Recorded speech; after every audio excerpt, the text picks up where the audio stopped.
चलिए आ जाइए।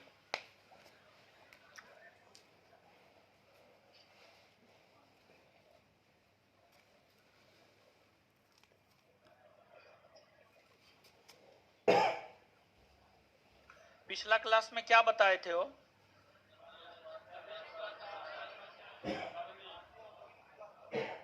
क्या बताए थे?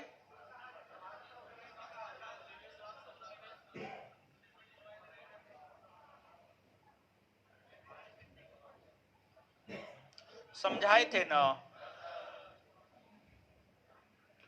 पिछला क्लास में जो है बहुत कुछ आपको समझाए थे, लेकिन पिछला क्लास में पता नहीं क्या हुआ था, ऑनलाइन वालों के साथ दिक्कत हो गया था,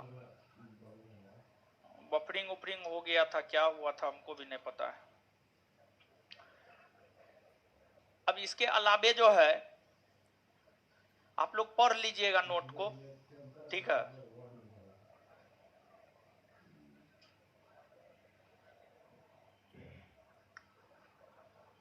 पढ़े हैं नोट को? आए पढ़े हैं? दिक्कत भी हुआ है?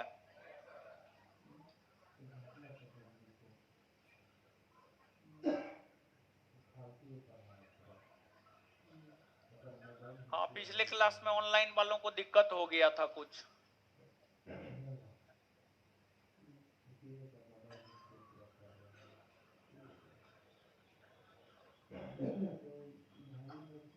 साउंड कट रहा था, हाँ।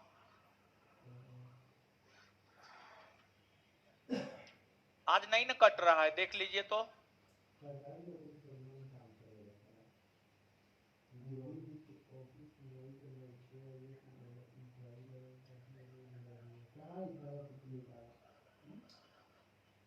सूती मिल 1854 होगा, 53 को काट के 54, देख लेंगे, जो भी गलती है सही करवा देंगे।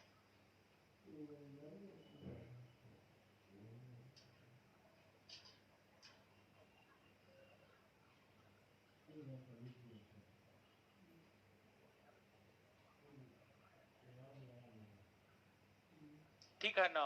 हाँ,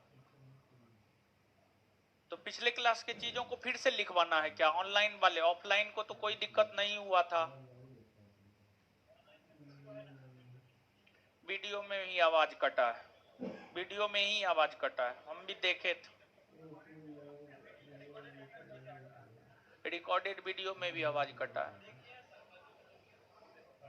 रिकॉर्डेड।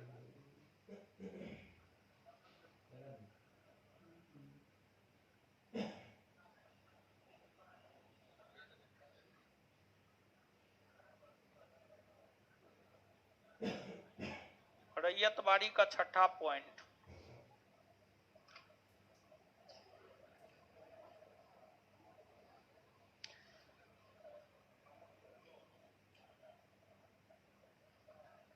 एक दो तीन चार पाँच छः, 1820 से 1827 में जब कर्नल रीड मद्रास का गवर्नर था, तब उसने रैयतबाड़ी व्यवस्था को समूचे मद्रास में लागू किया। सही तो है? ठीक तो है? छठा पॉइंट रैयतबाड़ी में, छठा पॉइंट एकदम ठीक है। नहीं, मंडे को क्लास नहीं हुआ था। बताइए, ऑनलाइन वाले लोग, आप ही लोग को पूछ रहे हैं, ऑफलाइन में कोई क्लास नहीं हुआ था? ऑनलाइन में फिर से लिखाना होगा, जो पिछले क्लास में लिखाए थे वो फिर से लिखाना होगा। हाँ या ना में जवाब दीजिए।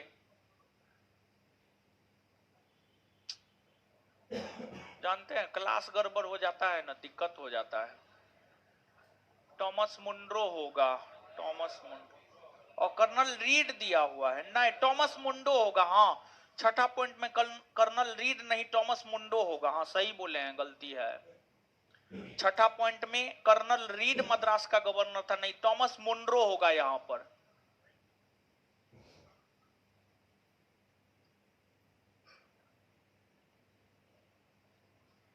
हाँ नहीं, हाँ नहीं, सब ऑप्शन आ रहा है। अब बताइए, हम खुद कंफ्यूजन में पड़ गए हैं, हम क्या करें अब। हाँ, रैयतबाड़ी में छठा पॉइंट में जो है कर्नल रीड नहीं होगा, टॉमस मुंडो होगा यहां पर।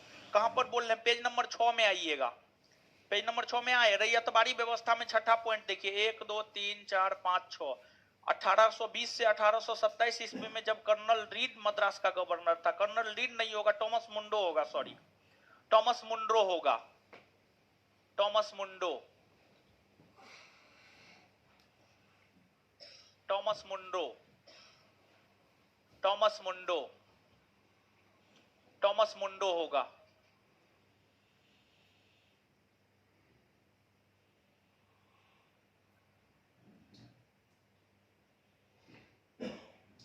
टॉमस मुंडो होगा। अब क्या करे बताइए।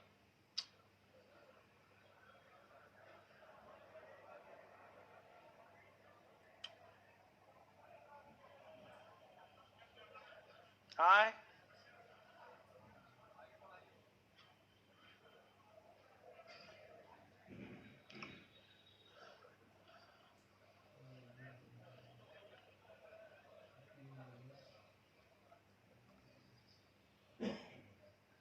कितना पॉइंट है जी? बहुत पॉइंट है क्या? 5-6 गो पॉइंट है, 5-6 गो पॉइंट है, दीजिए लिखा देते हैं।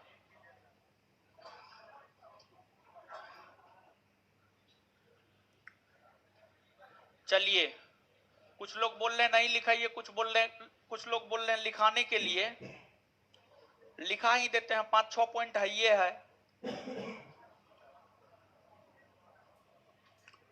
लिखिए। तो जो लिखाए थे आप लोग को नहीं लिखना है, ठीक है, ऑनलाइन वालों के लिए लिखा रहे हैं।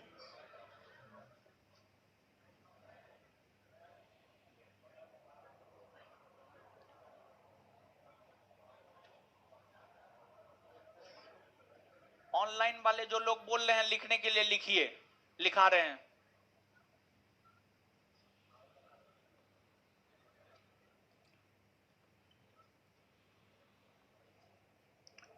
सबसे पहले लिखाए थे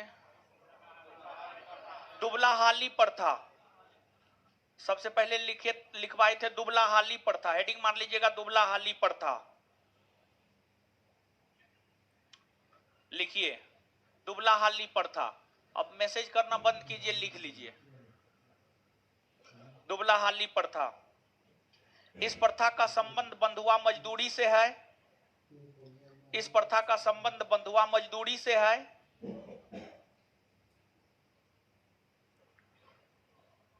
यह प्रथा मूलतः भारत के पश्चिमी भाग के अंतर्गत सूरत में प्रचलित था।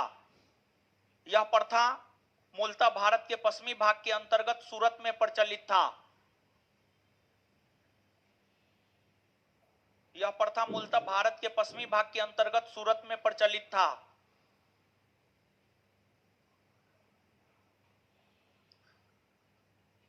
सूरत में प्रचलित था, फुल स्टॉप। बंधुआ मजदूर उस मजदूर को कहा जाता है, बंधुआ मजदूर उस मजदूर को कहा जाता है जो अपना और अपने संपत्ति का मालिक अपने स्वामी या अपने मालिक को मानता है। बंधुआ मजदूर उस मजदूर को कहा जाता है जो अपना और अपने संपत्ति का मालिक अपने स्वामी या मालिक को मानता है, अपने स्वामी या मालिक को मानता है। बंधुआ मजदूर एक प्रकार का दास हुआ करता था, बंधुआ मजदूर एक प्रकार का दास हुआ करता था।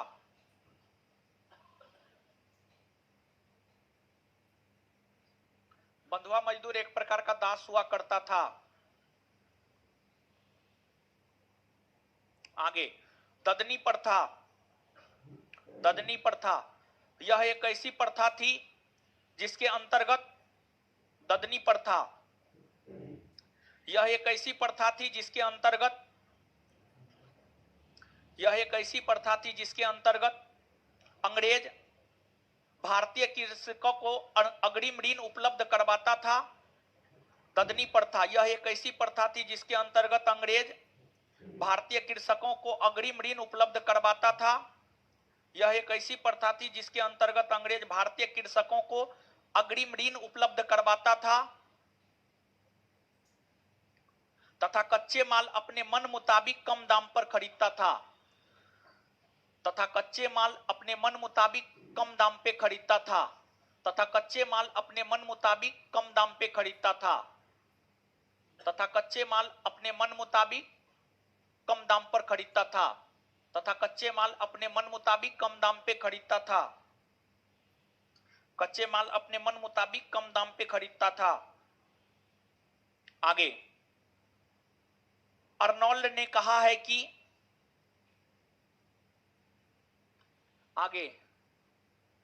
अर्नोल्ड ने कहा है कि भारतीय रेलवे ने वह कर दिखाया,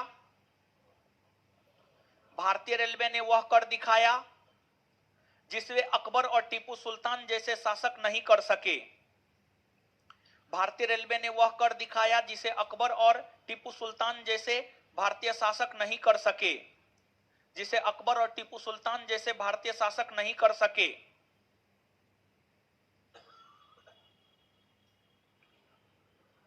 भारतीय रेलवे ने भारत को राजनीतिक और भौगोलिक तौर पर एकीकृत किया। भारतीय रेलवे ने भारत को राजनीतिक और भौगोलिक तौर पर एकीकृत किया। भारतीय रेलवे ने भारत को राजनीतिक और भौगोलिक तौर पर एकीकृत किया।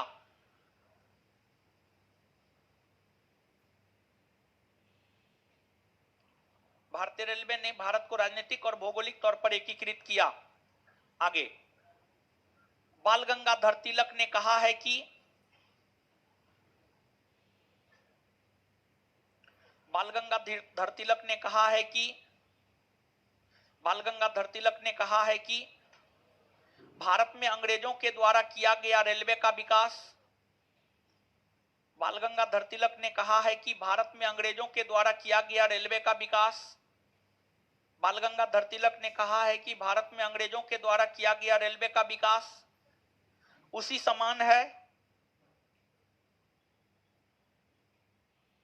भारत में अंग्रेजों के द्वारा किया गया रेलवे का विकास उसी समान है जैसे दूसरे की पत्नी के अलंकार को देखते हुए खुश होना, जैसे दूसरे के पत्नी के अलंकार को देखते हुए खुश होना, जैसे दूसरे के पत्नी के अलंकार को देखते हुए खुश होना, जैसे दूसरे के पत्नी के अलंकार को देखते हुए खुश होना।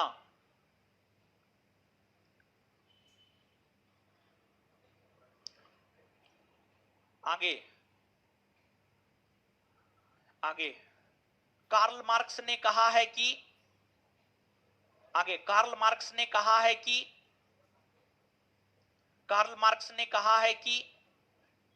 अगर किसी देश में लोहा और कोयला हो, कार्ल मार्क्स ने कहा है कि अगर किसी देश में लोहा और कोयला हो, अगर किसी देश में लोहा और कोयला हो और उस देश में तकनीक को पहुंचा दिया जाए, और उस देश में तकनीक को पहुंचा दिया जाए, उस देश में तकनीक को पहुंचा दिया जाए, उस देश में तकनीक को पहुंचा दिया जाए, तो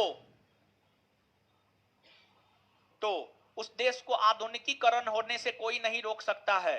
तो उस देश को आधुनिकीकरण होने से कोई नहीं रोक सकता है। तो उस देश को आधुनिकीकरण होने से कोई नहीं रोक सकता है। तो उस देश को आधुनिकीकरण होने से कोई नहीं रोक सकता है, कोई नहीं रोक सकता है। नेक्स्ट पॉइंट,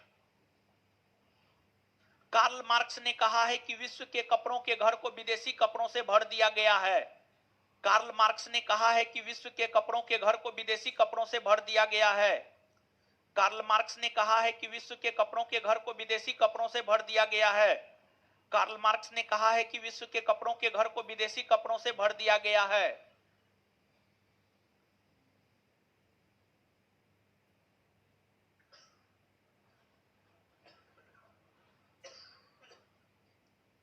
कार्ल मार्क्स ने कहा है कि विश्व के कपड़ों के घर को विदेशी कपड़ों के घर से भर दिया गया है।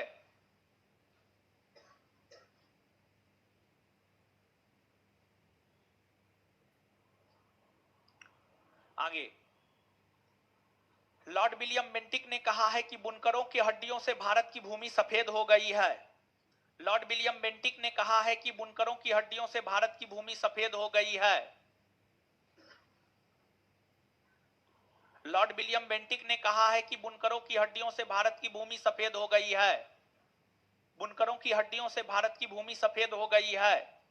लॉर्ड विलियम बेंटिक ने कहा है कि बुनकरों की हड्डियों से भारत की भूमि सफेद हो गई है। बस यही न था, इतना ही तो था।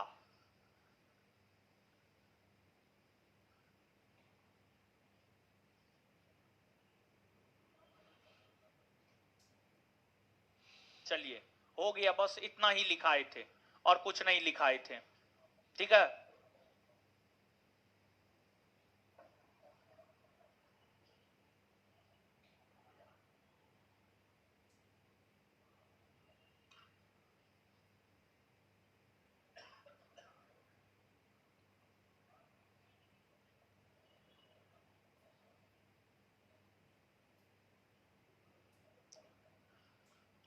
आ जाइए, अब इस चैप्टर को पढ़ लीजिएगा।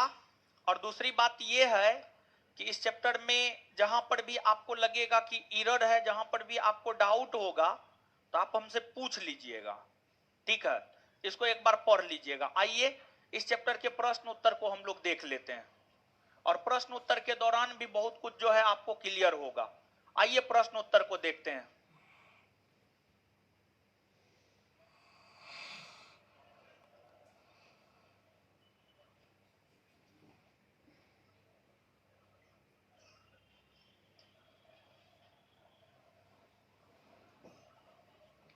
चलिए आ जाइए, क्वेश्चन बैंक पलटिए।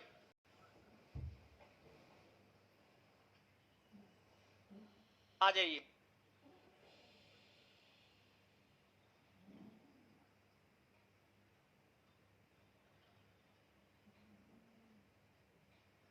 क्वेश्चन बैंक पलटिए।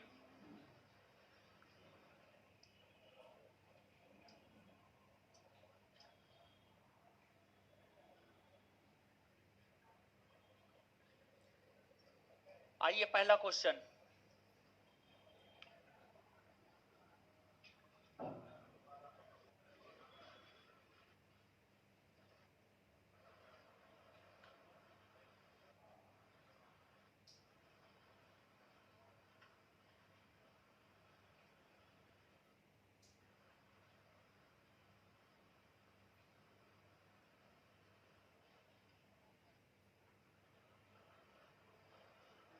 आ जाइए, कमेंट हटा दीजिए हो।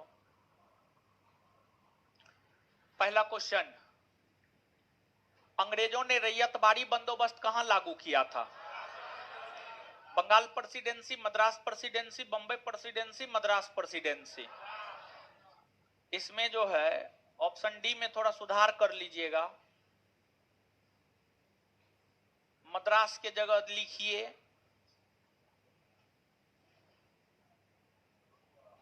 मद्रास के जगह लिखिए ए और बी। मद्रास के जगह, सॉरी नहीं नहीं, ए और बी नहीं, sorry sorry sorry sorry sorry sorry, Madras के जगह लिखिए बी और सी। मद्रास के जगह लिखिए बी और सी। मद्रास के जगह लिखिए बी और सी। बी और सी, मद्रास के जगह लिखिए बी और सी। बी और सी। अब ये सही हुआ, ठीक है। अब ये सही हुआ तो बताइएगा, अंग्रेजों ने रैयतबाड़ी बंदोबस्त को कहां लागू किया? बंगाल में नहीं, मद्रास में। हाँ लागू किया था, बंबई में लागू किया था। आंसर क्या हो जाएगा? बी और सी। बी और सी हो जाएगा, ठीक है। और आंसर डी ही दिया होगा मेरे ख्याल से। डी दिया है ना, तो डी में बी और सी दिए थे। इसको सुधार लीजिएगा, ठीक है। क्लियर है? कोई दिक्कत नहीं ना है? बोलते जाइए हाँ या ना। ऐसे मुंह बंद रखिएगा तो दिक्कत ना है जी, है? कुछ समझ में हमको भी तो आना चाहिए। आगे, the rise and growth of economics nationalism in India के लेखक है बिपिन चंद्रा। कौन है? Bipin Chandra. Bipin Chandra. The rise and growth of economics nationalism in India के लेखक कौन है? बिपिन चंद्रा। बिपिन चंद्रा। बिपिन चंद्रा। बिपिन चंद्रा।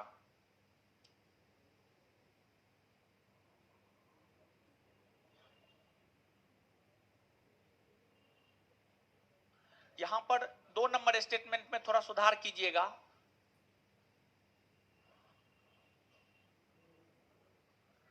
रैयत भूमि को सरकार को काट दीजिएगा। सरकार को काटने के बाद जो है रैयत भूमि को पट्टे पर देती थी। रैयत भूमि को पट्टे पर देती थी। रैयत भूमि को पट्टे पर देती थी।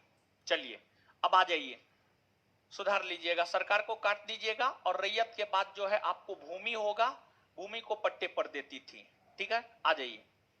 रैयतबाड़ी बंदोबस्ती के संदर्भ में निम्नलिखित कथनों पर विचार कीजिए। पहला, किसानों द्वारा लगान सीधे सरकार को दिया जाता था, सही है या गलत?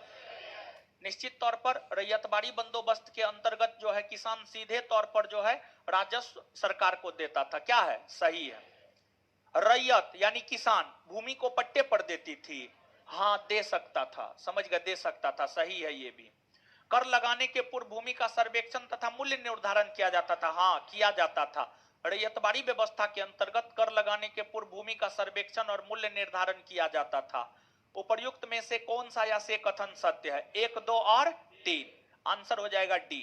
1, 2 और 3, आंसर क्या हो जाएगा? डी।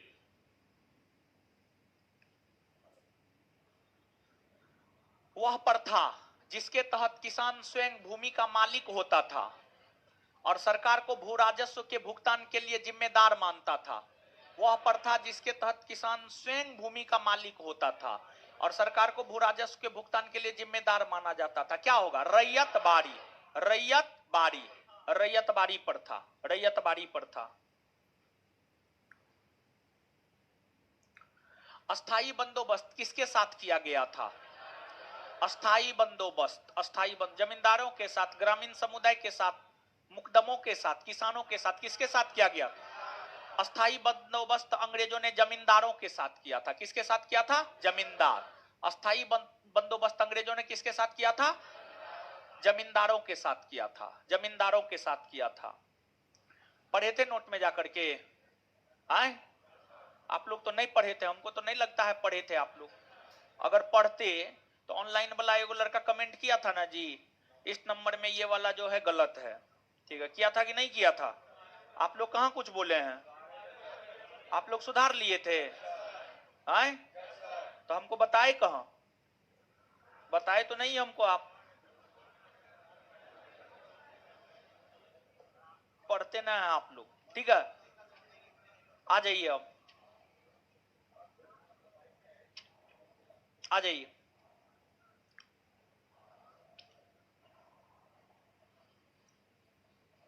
इस्तमरारी बंदोबस्त, इस्तमरारी बंदोबस्त जमींदार से ना जी, अस्थाई बंदोबस्त को ही इस्तमरारी कहा जाता है जी, या अस्थाई बंदोबस्त को ही इस्तमरारी या परमानेंट सेटलमेंट, ये सब नाम से जाना जाता है ना जी। हाँ, आगे रैयतबाड़ी बंदोबस्त टॉमस, रैयतबाड़ी बंदोबस्त टॉमस। अस्थाई बंदोबस्त लॉर्ड कॉर्न।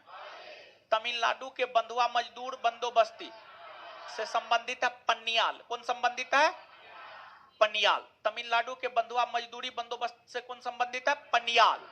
तो बताइए आंसर क्या होगा? 4, 3, 2, 1, 4, 3, 2, 1, आंसर ए होगा, होगा ए होगा। ये क्वेश्चन रिपीटेड है ना जी, इससे पहले भी आया है ना, आया है इससे पहले, ये क्वेश्चन रिपीटेड है। निम्नलिखित में से किस भारतीय इतिहासकार ने बंगाल के 1765 से 72 के मध्यकाल खंड को डाकू राज्य की संज्ञा दी है? के एम पनिकर, के एम। और इसको डाकू राज्य की संज्ञा क्यों दी गई थी पता है? क्यों दी गई थी? क्योंकि इस समय जो है ना द्वैत शासन लागू था। क्या लागू था? द्वैत शासन। कहां लागू था? तो बंगाल में। द्वैत शासन जो है आपको बंगाल में लागू था। कहां लागू था? बंगाल में। देखिए होता क्या था, बंगाल में जो है आपको कर की वसूली अंग्रेज करता था। कर की वसूली कौन करता था? अंग्रेज। टैक्स की वसूली अंग्रेज करता था और शासन प्रशासन को चलाता था बंगाल का नवाब। शासन प्रशासन को कौन चलाता था? बंगाल का नवाब। बंगाल का नवाब जो है शासन प्रशासन को चलाता था। तो अब देखिए कर की वसूली अंग्रेज कर लेता था, करोड़ों में कर की वसूली अंग्रेज करता था, करोड़ों में। और शासन प्रशासन बंगाल के भीतर चलाने के लिए बंगाल के नवाब को थोड़ा बहुत रुपया दे दिया जाता था। थोड़ा बहुत रुपया मतलब 5-10 लाख रुपया दे दिया जाता था और होता यह था कि बंगाल के नवाब को जो 5-10 लाख रुपया बंगाल में शासन प्रशासन चलाने को लेकर दिया जाता था, बंगाल के नवाब वो रुपया स्वयं पर खर्च कर लेता था, स्वयं पर खर्च कर लेता था। मतलब होता यह था कि कर की वसूली हो जाती थी, लेकिन उस कर के माध्यम से जनता को कोई फायदा होता ही नहीं था। तो बंगाल जो है कंगाली के दौर में चला गया, बंगाल में अकाल सूखा जैसी स्थिति जो है आपको उत्पन्न हो गई। तो कर की वसूली अंग्रेज करता था, अंग्रेज थोड़ा बहुत कर जो है शासन प्रशासन करने के लिए बंगाल के नवाब को देता था, अब बंगाल का नवाब उसको भी पचा देता था। मतलब शासन प्रशासन पर कोई खर्च ही नहीं होता, कुछ भी खर्च नहीं होता था।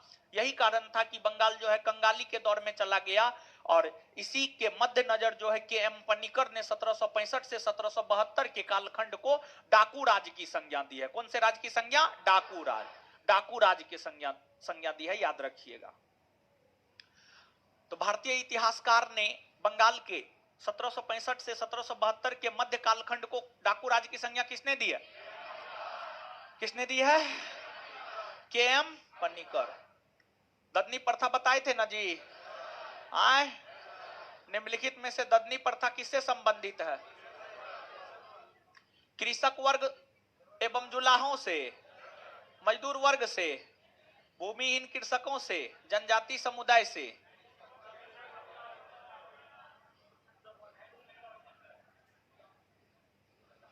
कृषक वर्ग एवं जुलाहों से, कृषक वर्ग एवं, ददनी प्रथा किससे संबंधित है? कृषक वर्ग एवं जुलाहों से।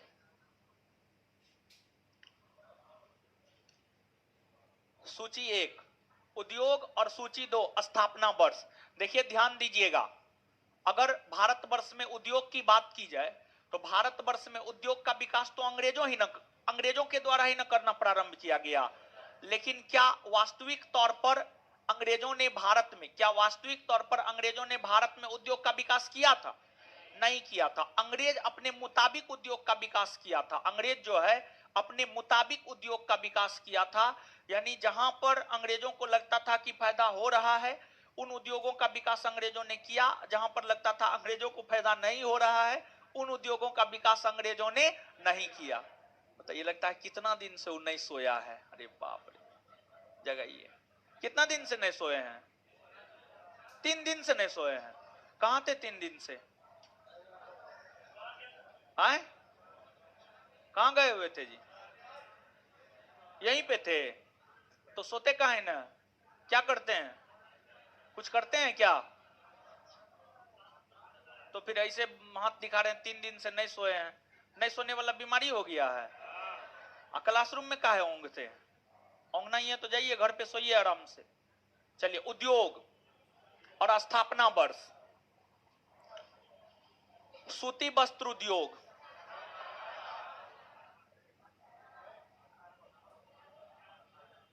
1818। सूती वस्त्र उद्योग 1818। सूती वस्त्र उद्योग 1818 पश्चिम बंगाल के फोर्ट ग्लास्टर में। कहां पर? पश्चिम बंगाल के। लेकिन ये असफल रहा था। लेकिन ये क्या रहा था? क्या रहा था? क्या रहा था? और इसके बाद देश का प्रथम सफलतम सूती वस्त्र उद्योग 1854 में। कब? 1854 में कलकत्ता में, सॉरी मुंबई में, सॉरी 1854 में मुंबई में, 1854 में काबस जी डाबर के द्वारा, काबस जी डाबर के द्वारा स्थापित किया गया था। अब नोट में थोड़ा आइएगा, नोट को पलटिएगा, नोट में आइएगा, पेज नंबर 9, पेज नंबर 9 पे आए, 9 पे आए। 9 में देखिए उपयोग के जगह उद्योग होगा यहां पर, उपयोग के जगह इसको उद्योग काट करके लिखे। 9 के लास्ट में उपयोग स्थापना वर्ष और स्थान लिखा हुआ है, तो इसमें उपयोग के जगह उद्योग कीजिए। उपयोग के जगह उद्योग किए, कर लिए। अब सूती वस्त्र उद्योग 1818 फोर्ट ग्लास्टर असफल रहा, सही है ये। सूती वस्त्र उद्योग 1853 बंबई सफल रहा। 1853 के जगह काट करके 1854 कीजिए। 1853 के जगह काटकर क्या कीजिए? 1854। 1854 कर लिए, सही करवा दिए ना? हाँ कर लिए ना सही? हाँ। तो ध्यान दीजिएगा, सुनिएगा, 1 मिनट सुनिए फिर याद कर लीजिएगा। देखिए, अगर सीधा पूछे, सफल असफल कुछ भी ना पूछे, सीधा पूछे भारत में सर्वप्रथम सूती वस्त्र उद्योग की स्थापना कब हुई है? 1818 बंगाल के फोर्ट ग्लास, 1818 बंगाल के। लेकिन अगर ये पूछे भारत का प्रथम सफलतम सूती वस्त्र उद्योग, 1854 मुंबई, 1854 काबसजी डाबर, काबसजी सूती वस्त्रों की राजधानी, सूती वस्त्रों की राजधानी मुंबई ना। अब इसके बाद कागज उद्योग, कागज उद्योग देखिए, ध्यान दीजिएगा, कागज उद्योग जो है सर्वप्रथम 1832 ईस्वी में, कागज उद्योग सर्वप्रथम 1832 ईस्वी में पश्चिम बंगाल के सेरामपुर में स्थापित किया गया था। कागज उद्योग सर्वप्रथम 1832 ईस्वी में, कागज उद्योग सर्वप्रथम 1832 ईस्वी में पश्चिम बंगाल के सेरामपुर में स्थापित किया गया था। यह भी असफल रहा था, यह भी असफल रहा था, यह भी असफल रहा था। सीमेंट उद्योग, सीमेंट उद्योग 1904, सीमेंट उद्योग 1904 कहां पर? चेन्नई में। कहां पर? कहां पर? चेन्नई में स्थापित किया गया था। यह भी असफल रहा था, यह भी क्या रहा था? यह भी क्या रहा था? क्या रहा था? असफल। अब नोट में आइएगा, थोड़ा सा नोट में आइएगा, नोट में आइएगा, पेज नंबर 9 में ही, पेज नंबर 9 में ये जो उद्योग सब है, उद्योग सबसे ऊपर अन्य भारतीय उद्योगों का विकास, अन्य भारतीय उद्योगों का विकास, इसमें आप जो है 1 2 3 4 5 6 7, सातवां पॉइंट, भारत में सीमेंट का प्रथम संयंत्र 1905 में स्थापित किया गया था। 1905 के जगह 1904 कर लीजिए, 1905 के जगह 1904 कर लीजिए, 1905 के जगह 1904 किए किए। और इसी में समझ रहे हैं ना हम कहां कहां बोल रहे हैं? आए, पता चल रहा है ना? अकबका निंदे। हाँ, इसी में तीसरा पॉइंट में भी थोड़ा सुधार कर लीजिएगा। द्वितीय मिल बंबई स्पिनिंग एंड नेविंग कंपनी सन 1854 में बंबई में काबसजी डाबर द्वारा स्थापित किया गया। 1854 यहां भी कर लीजिएगा, 1854 कर लिए, कर लिए ना? क्लियर है ना? चलिए, जूट उद्योग, जूट उद्योग जो है सर्वप्रथम 1855 में पश्चिम बंगाल के रिसरा में स्थापित किया गया था। पश्चिम बंगाल के रिसरा में, पश्चिम बंगाल के रिसरा में। तो मिलाइए 2 1 4 3, 2 1 4 3, यानी आंसर क्या होगा? क्या होगा? ये होगा ना? क्लियर है ना? कोई दिक्कत नहीं ना? हाँ, एक बार बता दीजिए तो, सूती वस्त्र उद्योग, कागज उद्योग, कागज उद्योग, सीमेंट उद्योग, जूट उद्योग, जूट उद्योग 1850। निम्नलिखित में से परमानेंट सेटलमेंट लागू कराने का क्या कारण था?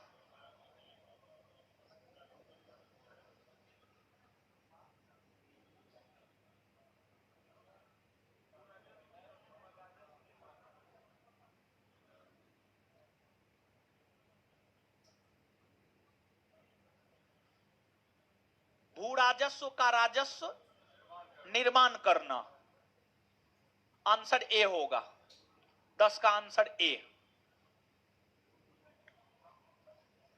आगे आइए, सूची 1 को सूची 2 से मिलाइए। ददनी प्रथा, तिनकटिया प्रथा, कमियोटी प्रथा, दुबला हाली प्रथा।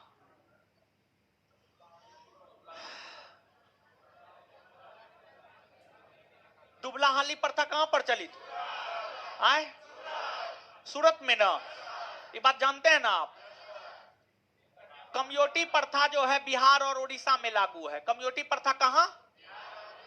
बिहार और अब कहिएगा कमियोटी प्रथा क्या होता है? देखिए, कमियोटी प्रथा ना,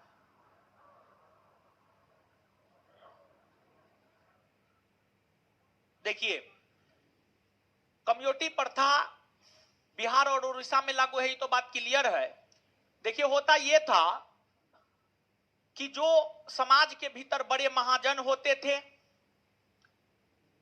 जो सेठ होते थे, तो होता यह था कि बड़े महाजन और सेठ से किसान बड़े महाजन और सेठ से किसान ऋण लेता था। किसान ऋण लेता था और सेठ जो है किसानों को जो ऋण देता था, इस ऋण पर किसानों से ब्याज लेता था महाजन या सेठ। किसानों से ऋण पर क्या लेता था? ब्याज। क्या लेता था? ब्याज। अब कुछ किसान ऐसे होते थे जो ब्याज दे देते थे, लेकिन कुछ किसान ऐसे होते थे जो महाजन और सेठ को ब्याज देने में असमर्थ हो जाते थे। वैसे किसान जो महाजन या सेठ को ब्याज देने में असमर्थ हो जाता था, तो वह किसान जो है महाजन या सेठ का काम कर देता था। वह किसान जो है उस ऋण के बदले और उस ब्याज के बदले जो है महाजन या सेठ का काम कर देता था। किसान क्या करता था? उस महाजन या सेठ का कृषि कर देता था या अन्य काम कर देता था। इसी को कम्युनिटी प्रथा कहा गया। और बिहार और उड़ीसा के क्षेत्र में कमियां नामक एक जनजाति रहती थी। कमियां नामक एक जनजाति रहती थी। मूलतः कमियां नामक जनजाति के द्वारा ही कम्युनिटी प्रथा का प्रचलन जो है बिहार और ओडिशा के क्षेत्र में किया गया था। आप समझ पा रहे हैं? नहीं समझ पा रहे हैं तो समझिएगा। देखिए, महाजन सेठ या बड़े किसान समाज में होते थे। महाजन सेठ या बड़े किसान के पास पैसा होता था। जो छोटे किसान होते थे, छोटे किसान के पास थोड़ी बहुत भूमि हुआ करती थी, तो उस भूमि पर कृषि करने के लिए छोटे किसान जो है महाजन सेठ या बड़े किसान से जो है ऋण लेता था। बड़े किसान से क्या लेता था? ऋण। और ऋण पर ब्याज देना होता था। ऋण जो मूलधन है, मूलधन पर ब्याज देना होता था, मूलधन भी लौटाना होता था। जो किसान अच्छा फसल उत्पादित कर लेते थे, वो फसल बेच करके जो है महाजन सेठ या बड़े किसान को ऋण चुका देता था। लेकिन वैसे किसान जो ऋण लेकर खेती किया, लेकिन उसके खेत में जो है फसल सही ढंग से उपजा नहीं, तो इस स्थिति में जो है छोटे किसान ऋण और ब्याज के बदले जो है महाजन सेठ या बड़े किसान का काम कर देता था। मतलब उसका खेती कर देता था। समझ गए? इसी को जो है कम्युनिटी प्रथा कहा जाता था। और बिहार और ओडिशा के क्षेत्र में कमियां नामक एक जनजाति रहा करती थी। उस जनजाति के द्वारा ही जो है इस प्रथा का प्रचलन आपको किया गया था। आगे है तीन कठिया प्रथा। अगर तीन कठिया प्रथा की हम लोग बात करें तो तीन कठिया प्रथा बिहार के चंपारण में, तो तीन कठिया प्रथा बिहार होगा। जब तीन को क्लियर हो गया तो चौथा ददनी प्रथा संविदा कृषि नहीं होगा जी। ददनी प्रथा संविदा कृषि नहीं होगा। संविदा कृषि का मतलब आप लोग नहीं समझते हैं। ददनी प्रथा पिछले क्लास में नहीं समझाए समझाए ना जी। ददनी प्रथा समझाए हैं, कौन हमको समझा दीजिएगा? कौन समझा दीजिएगा? कौन समझा दीजिएगा? हाथ खड़ा कीजिए तो ऐसे हाथ खड़ा कीजिए ताकि देख सके कौन समझा सकते हैं हमको। चलिए पहले लड़की लोग से समझ लेते हैं। उधर बीच वाली, चश्मा वाली के बगल में, हाँ बीच वाली, हाँ बताइए ददनी प्रथा क्या है? जोर से बोलिए। अग्रिम ऋण। हाँ ठीक है, बहुत बढ़िया, समझ गए। ठीक है, वही जो संविदा कृषि मतलब अंग्रेज जो है भारत के किसानों को अग्रिम ऋण दे देता था, अपने मुताबिक फसल उत्पादित करवाता था और कम दाम पर उस फसल को खरीद लेता था। यही तो ददनी पर था। इसी को तो संविदा कृषि कहा जाता है। इसी को क्या कहा जाता है? संविदा। क्या कहा जाता है? बात क्लियर है? तो मिलाइए 2 1 4 3 2 1, यानी आंसर क्या हो जाएगा? ए ना होगा जी? ए होगा ना? हाँ। याद रखिएगा, एक बार याद कर लीजिए तो। ददनी पर था, ददनी पर था, तिनकठिया पर था, कमयोटी पर था, कमयोटी पर था, कमयोटी पर था, कमयोटी पर था, दुबलाहाली पर था, दुबलाहाली पर था। ये दोनों मुख्य तौर पर याद रखेंगे, बाद बाकी नहीं भी याद रखेंगे कोई दिक्कत नहीं है, ठीक है। आगे, निम्नलिखित में से धन निकासी सिद्धांत के संबंध में कौन सा कथन सत्य नहीं है? कौन सा कथन सत्य नहीं है मतलब कौन सा कथन असत्य है, यानी कौन सा कथन गलत है। क्या है? गलत है। तो अब 4 स्टेटमेंट है, 4 स्टेटमेंट में से एगो स्टेटमेंट गलत है। जो गलत है उसी को चुनना है। सर्वप्रथम दादा भाई नेरोजी ने पेश किया था, सही है या गलत? The poverty and British rule in India नामक पुस्तक में इसकी चर्चा किया गया, सही है या गलत? सही है ना जी? कार्ल मार्क्स ने इसको ब्लीडिंग प्रोसेस की संज्ञा, नोट पढ़े हैं? नोट में इस बात का विवरण है, सही है। ये भी जब एबीसी सही है तो गलत क्या हो जाएगा? क्या हो जाएगा? डी। आंसर इसका डी होगा, ठीक है, यही गलत है।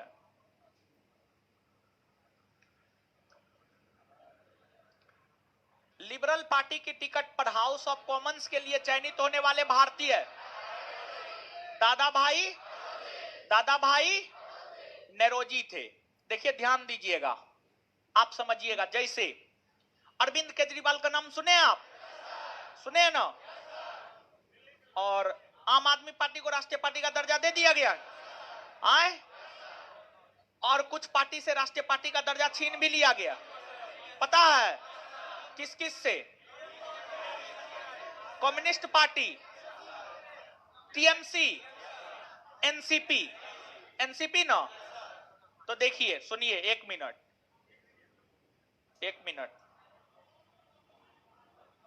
जब राष्ट्रीय पार्टी की दर्जा आम आदमी पार्टी को मिली है और कुछ पार्टियों से राष्ट्रीय पार्टी की दर्जा छीन ली गई है, उससे पहले भारत में राष्ट्रीय पार्टियों की कुल संख्या कितना?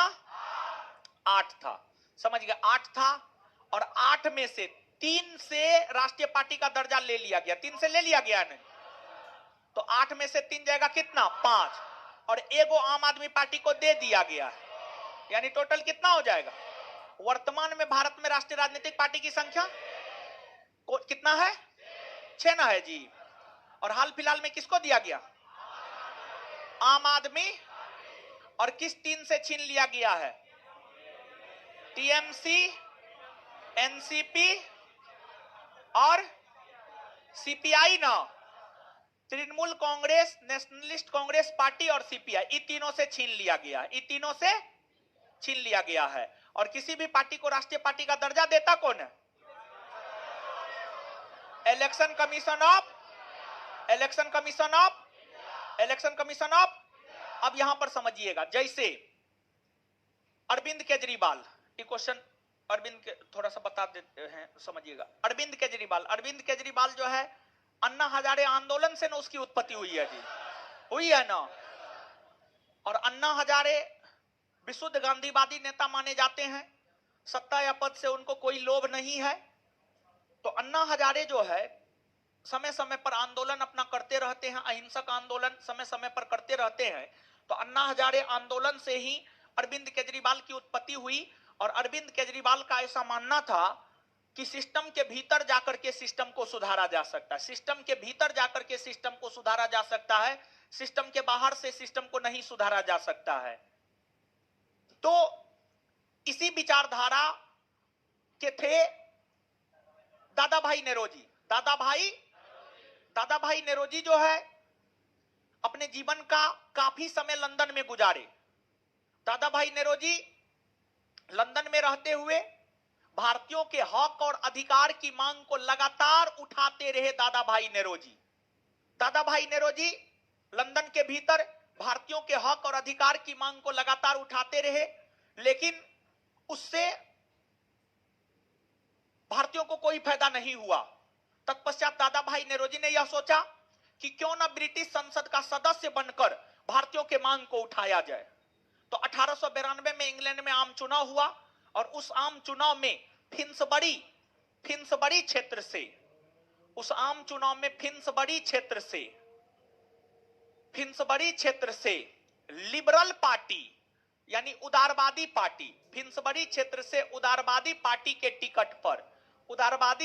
टिकट पर जो है दादा भाई नेरोजी चुनाव लड़े और चुनाव लड़ करके हाउस ऑफ कॉमन्स का सदस्य बने। और दादा भाई नेरोजी 1892 से लेकर 1895 ईस्वी तक जो है ब्रिटिश हाउस ऑफ कॉमन्स का सदस्य बने रहे। और इस अवधि के दौरान हाउस ऑफ कॉमन्स के सदस्य के तौर पर दादा भाई नेरोजी ने भारत के लोगों के हक और अधिकार की मांग ब्रिटेन की संसद में करने का काम किया। और इससे बहुत ज्यादा असर तो नहीं पड़ा, लेकिन थोड़ा बहुत असर जो है आपको निश्चित तौर पर पड़ा था। और इसके बाद से जो है ब्रिटिश संसद भारतीयों के मांग पर ध्यान देना प्रारंभ कर दिया था। ब्रिटिश संसद भारतीयों के मांग पर ध्यान देना प्रारंभ कर दिया था, क्योंकि ब्रिटिश संसद को लगने लगा ऐसा ना हो कि कल के डेट में जाकर सभी भारतीय राजनेता आकर के इंग्लैंड में चुनाव लड़ ले और पता चलेगा कि ब्रिटिश संसद में जो है सब भारतीय ही है, समझ गए, सब भारतीय ही है। तो इसी वजह से जो है इस घटना के बाद जो है ब्रिटिश संसद भारतीयों की मांग पर जो है धीरे धीरे ध्यान देना प्रारंभ कर दिया था। तो आंसर क्या हो जाएगा दादा भाई? क्लियर?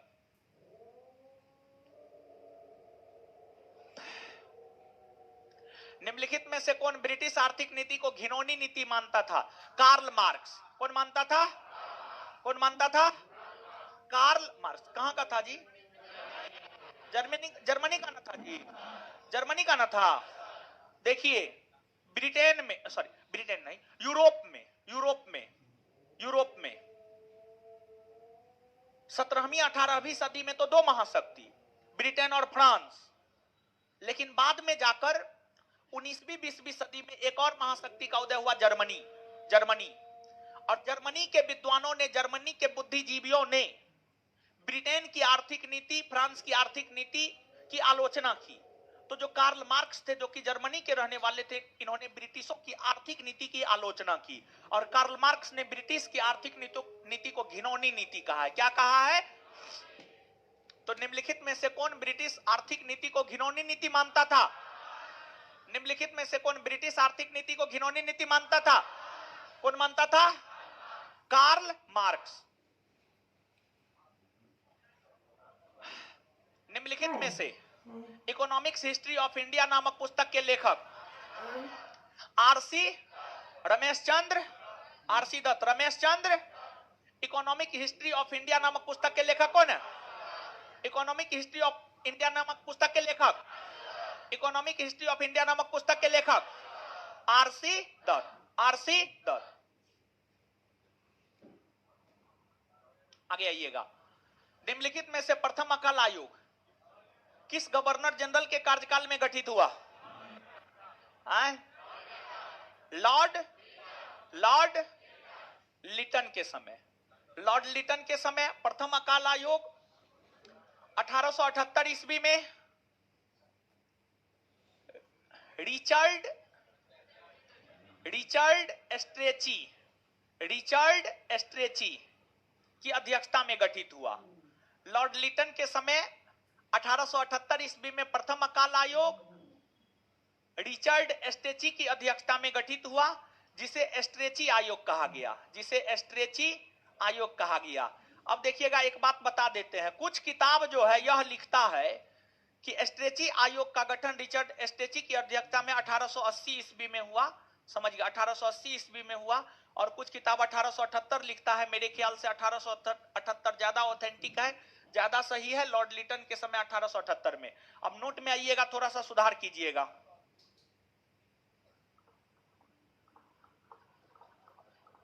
पेज नंबर 8 पर आइए भाई जी, लोग आ गए। 2 नंबर में आइएगा। एस्ट्रेची आयोग 1880 की जगह 1878 कर लीजिए।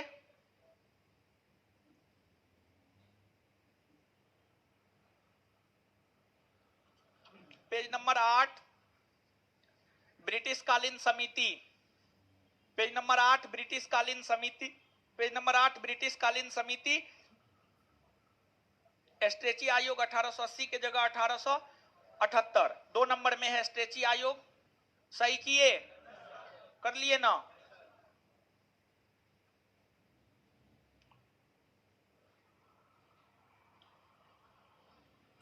चलिए, निम्नलिखित में स्ट्रेची अकाल आयोग के संबंध में कौन सा कथन असत्य है? मतलब कौन सा कथन गलत है? लॉर्ड लिटन के कार्यकाल में स्ट्रेची आयोग का गठन किया गया, सही या गलत? सही है ना जी। वर्ष 1830 में गठित यह प्रथम अकाल आयोग था, गलत है ना जी। इसका प्रमुख उद्देश्य सरकार की अकाल एवं राहत संबंधी नीति निर्धारित कराया, सही है ना जी। आंसर क्या होगा? बी होगा। आंसर ए दिया है ना जी। आंसर में देखिए, आंसर ए ना दिया है जी। आंसर ए को काट करके 17 का ए दिया है, 17 का ए काट करके क्या कर लीजिएगा आप? बी। क्या कर लीजिएगा? बी। 17 का ए काट करके कर लीजिए बी।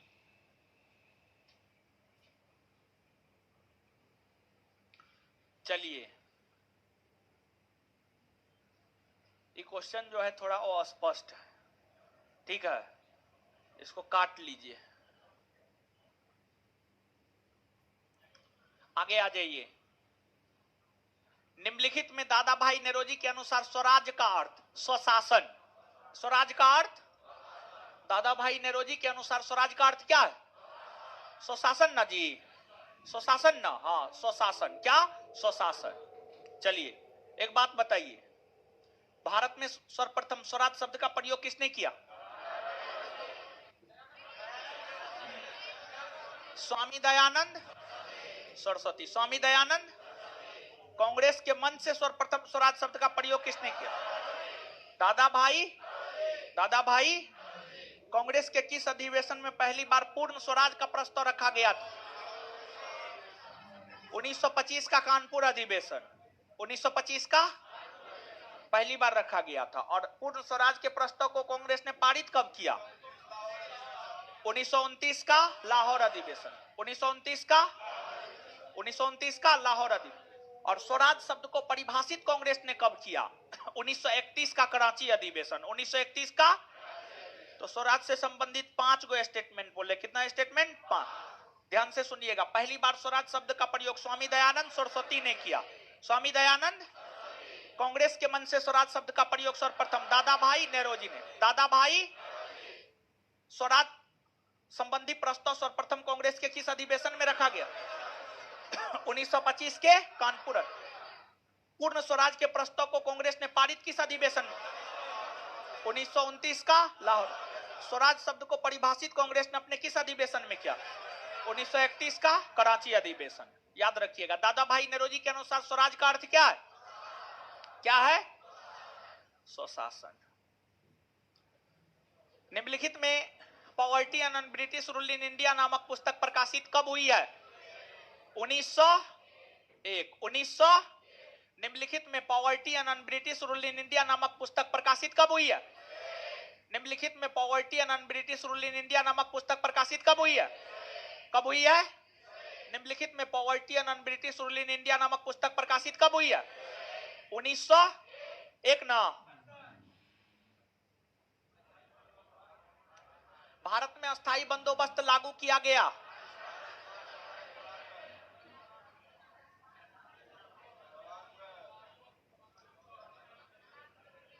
अस्थायी बंदोबस्त 93 में न लागू हुआ। 93 ना। आंसर में क्या दिया? 94। यहां पे क्या दे रहा? अच्छा 1 मिनट।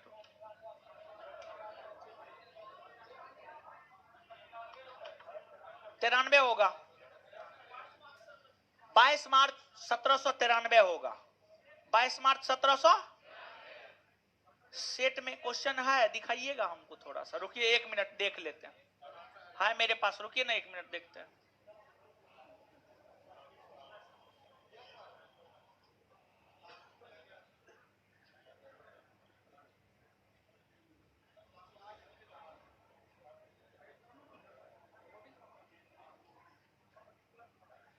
जाइए। है कहाँ है क्वेश्चन, क्या नंबर है?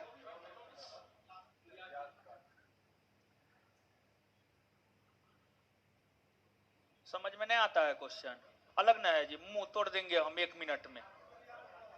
पकड़िए, वहां पर है सूर्यास्त का नियम, ठीक है, दिमाग ना। अस्थाई बंदोबस्त से संबंधित था सूर्यास्त का नियम, वहां पर ये थोड़े कह रहा है कि अस्थाई बंदोबस्त कब लागू, वही तो हम सोच रहे थे। ठीक है, चलिए, भारत में अस्थाई बंदोबस्त व्यवस्था लागू किया गया 22 मार्च 1700। 22 मार्च 1700।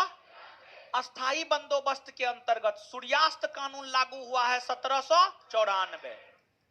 अस्थाई बंदोबस्त लागू हुआ है 22 मार्च 1793 और अस्थाई बंदोबस्त के अंतर्गत सूर्यास्त का नियम लागू हुआ है 1794। ठीक है, चलिए, सूर्यास्त नियम निम्नलिखित में से किससे संबंधित है? आए अस्थाई बंदोबस्त ना जी, आए विचार कीजिए, अस्थाई बंदोबस्त भारत के 19% भूभाग पर लग, सही है या गलत? सही है ना जी। अब महलबारी 30% ना, और रैयतबारी 51 ना। अगला, सर सैयद अहमद खान ब्रिटिश शासन के प्रति वफादार थे और मुस्लिम समाज का विकास हुए भारत में आंग्ल सत्ता के बने रहने में ही संभव मानते थे। हाँ मानते थे, इसलिए तो जो है सर सैयद अहमद खान जो है, सर सैयद अहमद खान जो है अंग्रेजों का समर्थन करते थे, अंग्रेजों का समर्थन करते थे और कांग्रेस की स्थापना का इन्होंने विरोध किया था, कांग्रेस की स्थापना का इन्होंने विरोध किया था और कांग्रेस के विकल्प के तौर पर इन्होंने जाकर अलग एक संगठन की स्थापना कर ली थी। समझ गए? तो सही है, आंसर हो जाएगा 1 और 2 दोनों। आंसर देखिए तो क्या दिया है जी, सीए ने दिया है, क्या दिया है? सूर्यास्त कानून के विषय में जानकारी किस ग्रंथ से मिला? गणदेवता ना जी, गणदेवता ना, गणदेवता के रचयिता ताराशंकर बंधु, गणदेवता के रचयिता ताराशंकर बंधु, poverty and un British rule in India के लेखक दादा भाई सत्याग्रह प्रकाश के लेखक आए स्वामी दयानंद सत्याग्रह प्रकाश के लेखक स्वामी दयानंद सरस्वती।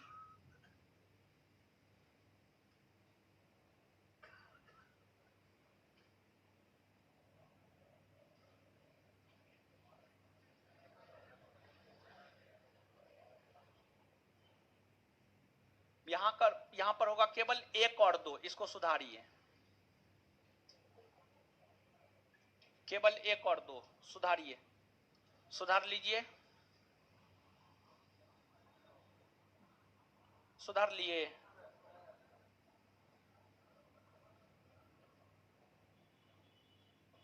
आ जाइए, भारत में उपनिवेशी शासनकाल में होम चार्जेज भारत से संपत्ति दोहन का महत्वपूर्ण अंग थे। निम्नलिखित में से कौन सी निधि या निधियां होम चार्जेज की संघटक थी या थी? लंदन में इंडिया हाउस के भरण पोषण के लिए प्रयोग में लाई जाने वाली निधि, हाँ, होम चार्जेज के अंतर्गत आता था। भारत में कार्यरत अंग्रेज कर्मचारियों के वेतन तथा पेंशन देने हेतु प्रयोग में लाई जाने वाली निधि, यह भी आता था। भारत के बाहर हुए युद्धों को लड़ने में अंग्रेजों द्वारा प्रयोग में लाई जाने वाली निधि, यह नहीं आता था। आंसर हो जाएगा बी, केवल 1 और 2।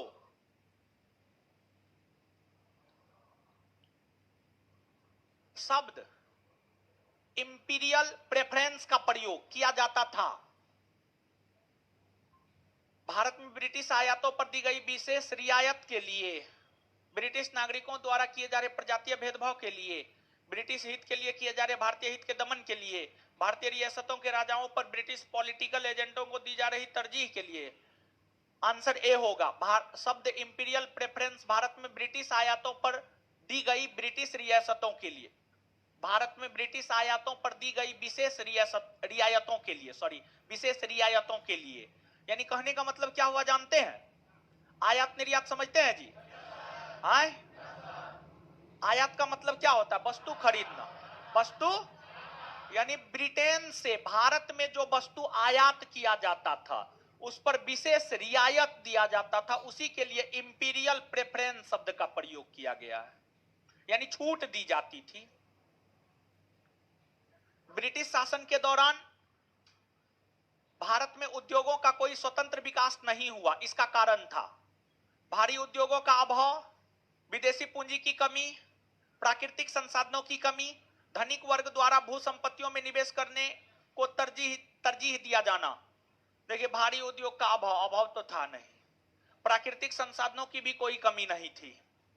आंसर हो जाएगा, इसका सही उत्तर हो जाएगा बी, विदेशी पूंजी की कमी। विदेशी पूंजी की कमी। तो ब्रिटिश शासन के दौरान भारत में उद्योगों का कोई स्वतंत्र विकास नहीं हुआ, इसका कारण था विदेशी पूंजी की। ब्रिटिश शासन के दौरान भारत में उद्योगों का कोई स्वतंत्र विकास नहीं हुआ, इसका कारण क्या था? विदेशी पूंजी की कमी। इस्तेमारी बंदोबस्त किसने लागू किया? लॉर्ड कॉर्नवालिस ने ना। किसके प्रशासन काल में अस्थायी बंदोबस्त प्रारंभ किया गया? Lord Cornwallis. अस्थायी बंदोबस्त किससे किया गया? जमींदारों से ना। अस्थायी बंदोबस्त किससे किया गया? जमींदारों से ना। लॉर्ड कॉर्नवालिस का अस्थायी बंदोबस्त लागू किया गया 1793 ना।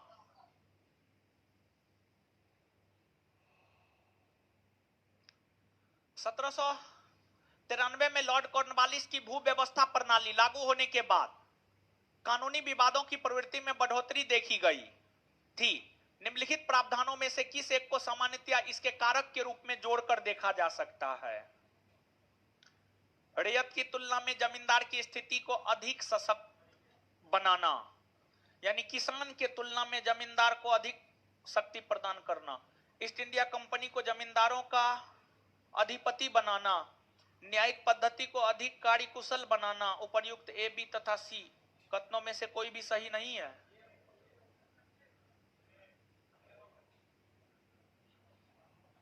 आंसर क्या दे रहा है जी? डी दे रहा। क्या दे रहा है? अच्छा रुकिए एक मिनट। 1793 में लॉर्ड कॉर्नवालिस की भू व्यवस्था प्रणाली लागू होने के बाद कानूनी विवादों की प्रवृत्ति में बढ़ोतरी देखी गई। निम्नलिखित प्रावधानों में से किस एक को सामान्यतया इसके कारक के रूप में जोड़कर देखा जा सकता है? इसका आंसर मेरे ख्याल से ए होना चाहिए। क्या होना चाहिए? ए होना चाहिए। खैर इसको जो है अगले क्लास में भी हम थोड़ा सा देख लेंगे, ठीक है। इसका ए होना चाहिए। 32 आगे आइए। अस्थायी बंदोबस्त 1793 के अंतर्गत जमींदारों से अपेक्षा की गई थी कि वे खेतीहरों को पट्टा जारी करेंगे। अनेक जमींदारों ने पट्टा जारी नहीं किए, इसका कारण था जमींदारों के ऊपर किसानों का विश्वास था, जमींदारों के ऊपर कोई सरकारी नियंत्रण नहीं था, या ब्रिटिश सरकार की जिम्मेदारी थी। खेतीहरों की दिलचस्पी पट्टा प्राप्त करने में नहीं थी। इसका सही उत्तर होगा जमींदारों के ऊपर कोई सरकारी नियंत्रण नहीं था, समझ गए, और इसलिए जो है पट्टा जारी नहीं किया। तो अस्थायी बंदोबस्त 1793 के अंतर्गत जमींदारों से अपेक्षा की गई थी कि वे खेतीहरों को पट्टा जारी करेंगे। अनेक जमींदारों ने पट्टा जारी नहीं किए, इसका कारण था जमींदारों के ऊपर कोई सरकारी नियंत्रण नहीं था। 33 बी।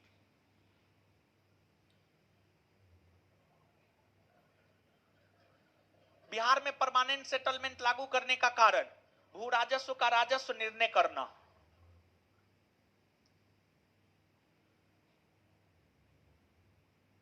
चलिए, रिक्त स्थान की पूर्ति कीजिए। डैश में बंगाल और बिहार में भूमि पर किराएदारों के अधिकारों को बंगाल किराएदारी अधिनियम द्वारा किया गया। 1885, 1886, 1889, 1900 कब किया गया? 1885 इन दे रहा है, बोलिए ना जी। 1885।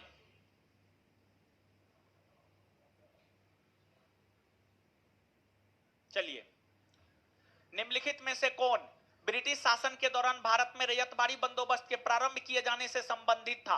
रैयतवारी बंदोबस्त के कॉर्नवालिस संबंधित था जी। कॉर्नवालिस तो अस्थाई बंदोबस्त। अलेक्जेंडर रीड था। टॉमस मुंडो 2 और 3 ना। आंसर सी होगा। होगा सी होगा। सर टॉमस मुंडो भूराजस्व बंदोबस्त से संबंधित थे। रैयतबाड़ी से ना। ब्रिटिश व्यवस्था में रैयतबाड़ी भूराजस्व संग्रह प्रचलित था। आए उत्तरी भारत, पश्चिमी भारत, दक्षिण भारत। दक्षिण भारत ना होगा। आंसर क्या दे रहा है? डी दे रहा है। डी दे रहा है। क्या दे रहा है जी? डी दे रहा है। पश्चिमी भारत। महाराष्ट्र तो पश्चिमी भारत में आना जाएगा जी। महाराष्ट्र भी आ जाएगा पश्चिमी। हाँ डी होगा। बी और सी। बी और सी। रैयतबाड़ी प्रथा प्रारंभ की थी टॉमस मुनरो। अंग्रेजों ने रैयतबाड़ी बंदोबस्त लागू कहां किया था? मद्रास और बंबई प्रेसिडेंसी। अंग्रेजों ने रैयतबाड़ी व्यवस्था सर्वप्रथम आरंभ की थी। सर्वप्रथम। इस क्वेश्चन का कीवर्ड है सर्वप्रथम। सर्वप्रथम कहां? 1792 में बड़ा महल में ना जी। बड़ा महल में ना। बड़ा महल कहां है? मद्रास में ना जी। मद्रास में ना। तो आंसर मद्रास प्रेसिडेंसी होगा। क्या दे रहा आंसर? यही ना दे रहा है। हाँ यही होगा। होगा भी यही।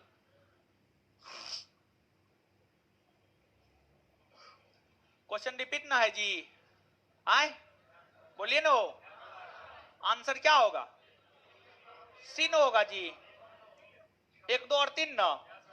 हाँ क्वेश्चन रिपीट है ये। चलिए असम में सर्वप्रथम चाय बागान की स्थापना कब हुई थी?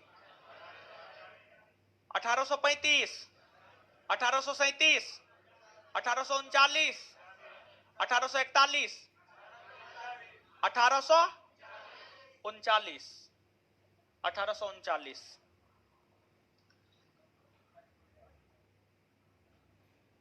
चलिए दादा भाई नेरोजी द्वारा प्रतिपादित अपवाह सिद्धांत ड्रेन थ्योरी की सही परिभाषा नीचे के किस कथन में आती है?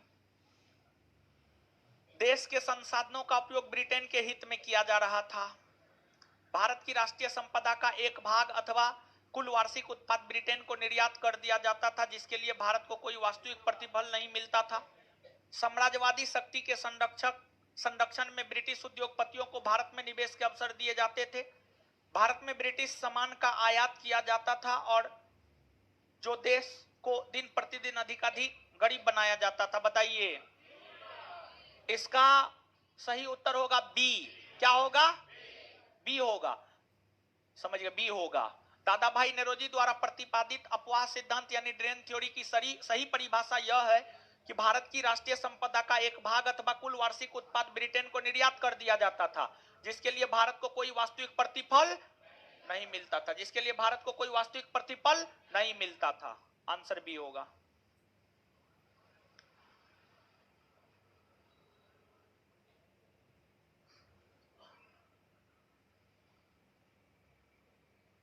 इसे आगे अगले क्लास में देखेंगे। ठीक है।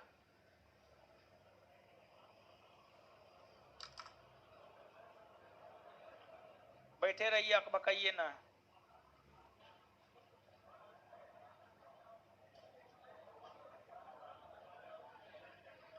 यहां तक दिक्कत है? कोई किसी क्वेश्चन में डाउट भी है? नहीं ना है? यहां तक जो बताएं उसमें कोई डाउट नहीं ना है? एक बार कमेंट दे दीजिए। तो ऑनलाइन वाले लोग, आप लोग को कोई डाउट है किसी क्वेश्चन में? बता दीजिए। यहां तक कोई डाउट नहीं होना चाहिए मेरे ख्याल से।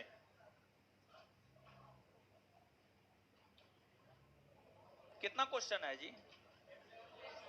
129 ना। अच्छा अगले क्लास में खत्म कर देंगे, चैप्टर भी शुरू कर देंगे, चिंता मत कीजिए। अगले क्लास में खत्म हो जाएगा। कौन चीज का पीडीएफ डाल देंगे? और अगला चैप्टर कहां डाल देंगे? अगला चैप्टर है 1857 का विद्रोह। अगला चैप्टर 1857 का विद्रोह है। यहां से पढ़ने में इतिहास मजा आएगा। ई चैप्टर तो बोरिंग चैप्टर है, लेकिन क्या कीजिएगा। बताइए कोई डाउट भी है? ऑनलाइन वाले लोग, आप ही लोग का देख रहे हैं। 10 नंबर में डाउट है रोशन कुमार को। 10 नंबर में क्या है? Question number 10।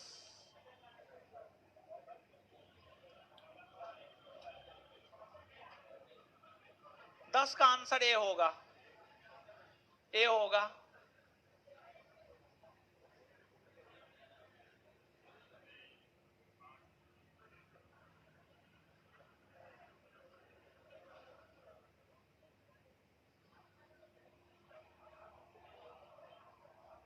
सत्ताईस नंबर विदेशी पूंजी का कमी। कोई डाउट नहीं होना चाहिए आपको।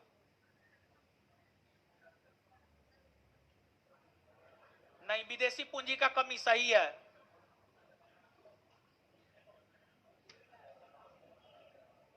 दस का ए होगा। हाँ, वही तो मरवाए हैं। 10 का ए ही ना बताएं। 10 का तो हम ए ही बताए हैं। क्या दिया है? तो जो बताए हैं उसको सही नहीं कर सकते हैं आप। 10 का सी के जगह काट करके ए कर लीजिए ना। सी के जगह एक जगह तो करवाए थे ना जी, करवाए हैं ना। 10 का सी को काट करके ए कर लीजिए। ए कर लीजिए। 10 का सी को काट के ए कर लीजिए। बताए तो हैं सही जी। 32 नंबर।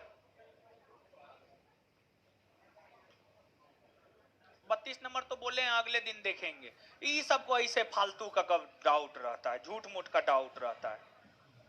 ठीक है, कोई डाउट नहीं होना चाहिए। जो बताएं वो याद रखिए। अपना दिमाग मत लगाइए, जो बताएं वो याद रखिए। फलना का बी होगा सी होगा, मत कीजिए ज्यादा।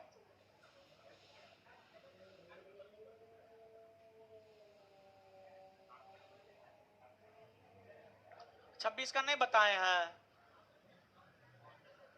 कोई डाउट नहीं,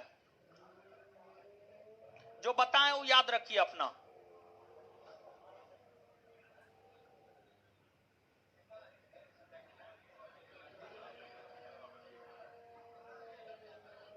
अगला पीडीएफ दे देंगे। ठीक है, क्या दिए थे होमवर्क? मोड़ी, मोड़ी साम्राज्य पढ़े हैं? जवाब दीजिए तो, जवाब दीजिए। प्रथम भारतीय साम्राज्य स्थापित किया गया था किसके द्वारा? चंद्रगुप्त। जिसके ग्रंथ में चंद्रगुप्त मौर्य का विशिष्ट रूप से वर्णन है। विशाख। यूनानी लेखक जस्टिन द्वारा किसे सेंड्रोकोटस कहा गया? चंद्रगुप्त।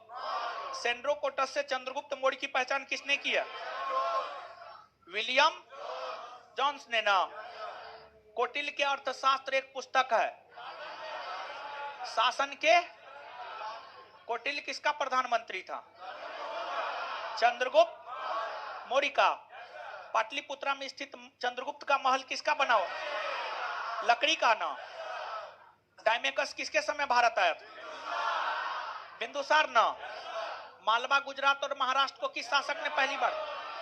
चंद्रगुप्त। बुलंदी बाग प्राचीन स्थान कहां है? पाटलिपुत्रा में ना। अशोक ने बौद्ध होते हुए भी हिंदू धर्म में आस्था नहीं छोड़ी, इसका प्रमाण? देवनाम प्रियदर्शी की उपाधि ना। सांची का स्तूप किस शासक ने बनाया? अशोक ने ना। सार्थवा किसे कहते हैं? व्यापारियों के काफिला। व्यापारियों के काफिला ना। सम्राट अशोक के राजादेशों का सबसे पहले विकुटन किसने किया? जेम्स।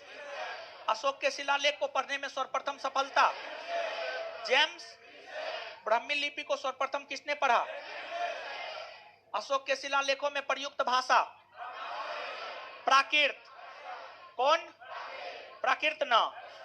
भाग एवं बलि क्या था? राजस्व का स्रोत। राजस्व का। इंडिका का लेखक? मेगास्थनीज ना। वह स्रोत जिसमें पाटलिपुत्रा के प्रशासन का वर्णन है? इंडिका ना। मेगास्थनीज ने भारतीय समाज को कितने भागों में? कितने भागों में? 7 भागों में ना। मौर्य परिषद में कौन राजस्व इकट्ठा करने से संबंधित था? समा एग्रोनोमाई अधिकारी का काम। मार्ग निर्माण। मार्ग। मौर्य काल में शिक्षा का सबसे प्रसिद्ध केंद्र तक्षशिला ना। मौर्य काल में प्रणयम था आपातकालीन अंतिम मौर्य शासक वृत्ररत्न। अंतिम मौर्य शासक वृत्ररत्न। अगला होमवर्क सुनिए इसमें से।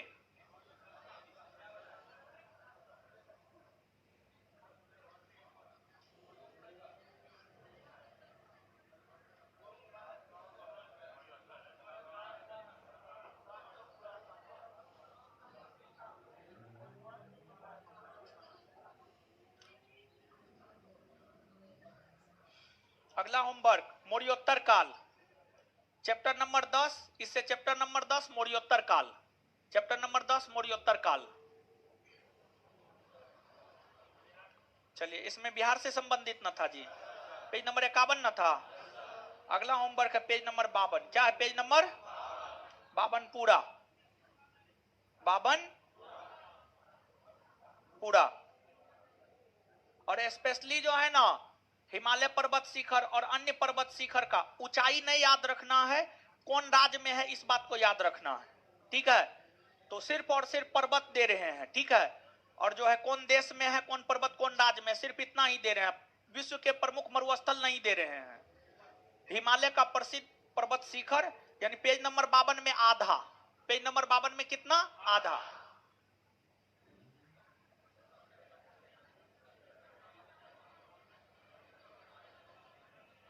काहे फ्री कर देंगे? मेडिवल हिस्ट्री 5 to 7 वाला इस बैच में एप्लीकेशन पर लाइव फ्री कर दीजिए। काहे कर देंगे?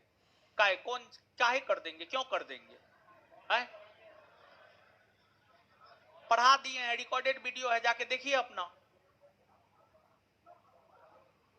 चलिए आगे बताइए। भारतीय नृत्य कला मंदिर कहाँ है? मिथिला चित्रकला संस्थान मधुबनी।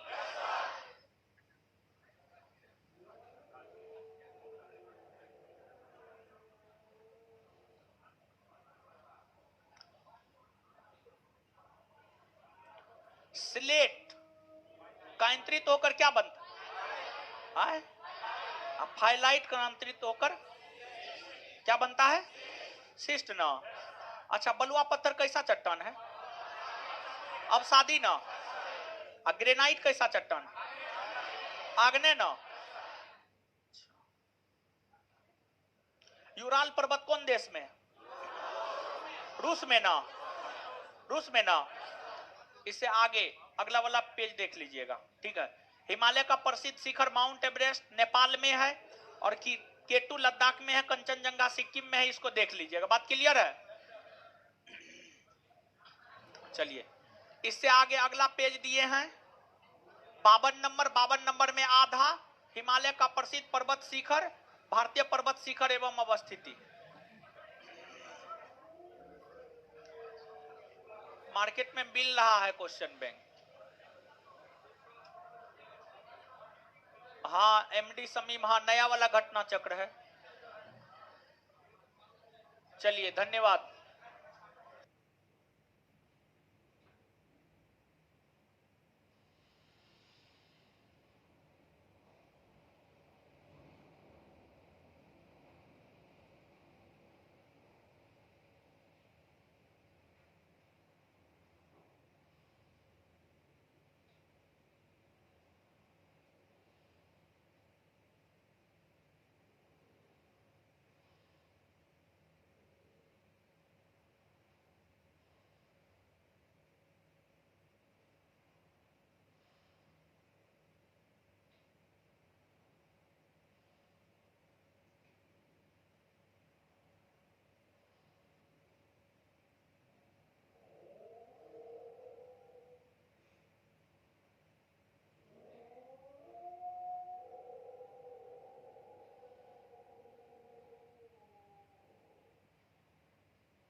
ये